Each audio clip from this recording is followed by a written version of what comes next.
सोलापूर जिल्ह्यातील सर्वाधिक लक्षवेधी लढत म्हणून अकलूज तालुका माळशिरस नगर परिषदेच्या निवडणुकीकडे पाहिलं जात आहे। जवळपास 97 वर्षांच्या ग्रामपंचायतीच्या इतिहासात माजी उपमुख्यमंत्री विजयसिंह मोहिते पाटील, आमदार रणजितसिंह मोहिते पाटील व खासदार धैर्यशील मोहिते पाटील यांचं निर्विवाद वर्चस्व राहिलंय।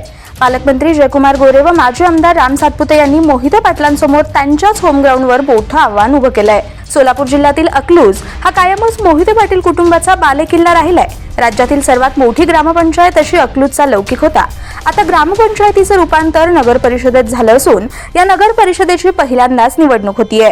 खासदार धैर्यशील मोहिते पाटील यांनी कोणतीही भूमिका जाहीर न करता थांबा आणि पहाची भूमिका घेतली।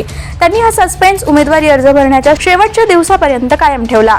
विजयसिंह मोहिते पाटील व परिसरातील कुटुंबाचा 4 पिढ्यापासून तेथील राजकारणाशी संबंध आहे। अकलूजमधील घराघरातील व्यक्ती हा मोहिते पाटील यांच्याशी राजकीय, व्यावसायिक व नोकरी अशा वेगवेगळ्या नात्यानं जोडला गेलाय। तर निवडणूक कार्यक्रम जाहीर होताच अकलूजमधील दहशत मोडीत काढीत भयमुक्त वातावरण निर्माण करणार असल्याची गर्जना करत भाजपा स्वतंत्रपणे निवडणूक लढणार आहोत असं माजी आमदार राम सातपुते यांनी सूचित केलं। या दरम्यान तसेच भाजपा स्वतंत्रपणे निवडणूक लढणार असल्याचं सांगितलं। भाजपाकडून माने पाटील कुटुंब मोठी भूमिका बजावू शकतं। या निवडणुकीत काँग्रेस, वंचित व महाराष्ट्र विकास सेना यांनीही उमेदवार देऊन नशीब आजमावलंय।